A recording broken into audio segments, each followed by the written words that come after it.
Hi friends, எல்லாருக்குமே தைப்பூச திருநாள் வாழ்த்துக்கள்.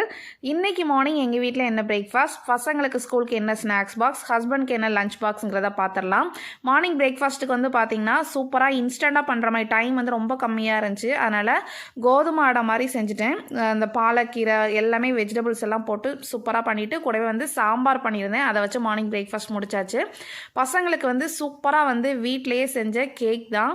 ஸோ அது என்ன ஏதுங்கிற ஃபுல் டீட்டெயில் வந்து அடுத்த வீடியோவில் வந்து அப்டேட் பண்ணிக்கிட்டே இருக்கேன்.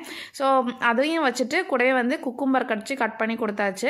அதுக்கப்புறம் லஞ்சுக்கு வந்து பார்த்தீங்க அப்படின்னா சிம்பிளாக தான் பண்ணேன். லஞ்சுக்கு வந்து ஹஸ்பண்ட்க்கு வந்து டைம் மார்னிங் குக் பண்ணுறதுக்கு டைம் கம்மியாக இருக்குங்கனால கொஞ்சம் ஃபாஸ்ட்டாக வந்து செஞ்சு கொடுத்துருவேன். லஞ்சுக்கு நாங்கள் சாப்பிட்றப்ப வேறு ஏதாவது தேவைப்பட்டதுனாலோ இல்லை தயிரோ ஏதாவது வச்சு நாங்கள் வந்து சாப்பிட்டுக்குவோம்.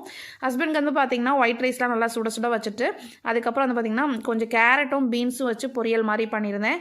இதையும் வச்சுட்டு நம்ம சாம்பார் பண்ணியிருந்தேன் இல்லையா, ஸோ அதையும் லஞ்சுக்கையும் வச்சு அவங்களோட லஞ்ச் பாக்ஸையும் க்ளோஸ் பண்ணியாச்சு. ஸோ இதுதான் இன்றைக்கி எங்களோட ஸ்பெஷல். ஸோ நெக்ஸ்ட் ஒரு சூப்பரான ஒரு இன்ட்ரெஸ்டிங் வீடியோவில் மீட் பண்ணுறேன். தேங்க்யூ, பாய்.